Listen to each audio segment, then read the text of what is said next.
Jeff, ikaw. Kailangan ko daw ng laptop kasi mag-on-site trading daw kami. Hindi nobo, di daw pwede. Hindi naman eh, kasi on-site trading daw kami, may site daw sila mismo na kapag doon daw kami yung activity namin mag-trade. Paano yung laptop yung gawa natin? Eh, sabi ko kung ano bibili sa bago. Huwag na, hindi yung gamitin mo yan. Kagula, bigla mo kong dyan. Nangangalbo na nga ako eh. Ano? Kumain ka na dyan. Pilitan mo siya. Ha? Pilitan mo. Hindi, nagpa-picture. Kailangan ng 2x2. Pilitan mo ako sa motor. Hindi pa. Bakit? Sa bahay mamaya. Ano ginawa? Paano mo nalaman? Takas ko. Si ate na uli natin si Sisi. Kaya pa nga, pag Kaya pa yung motor ko, hindi pala pantay. Minsan yung susi ko nandito. Kung nandito yung susi ko sa motor lagi. Nandito sa... Tingnan kasi yan. Oo, di mo ba alam? Yes. Kaya ang susi mo itatago mo natin. Mamaya na. Sige na, magkwento ka na. O, tapos?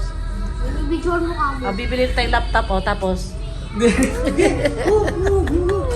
Anong ka? Ay, Hindi, yung pagkain mo lang. Sige, kumain ka na. ikadakimas. Dumating na si EJ guys. Bago siya dumating, umorder na ako kasi 15 minutes. So tamang-tama, pagdating ng order niya, siguro mga 5 minutes dumating na siya. Kaya hinihintay ko na lang matapos siya para uwi na kami kasi si Joab.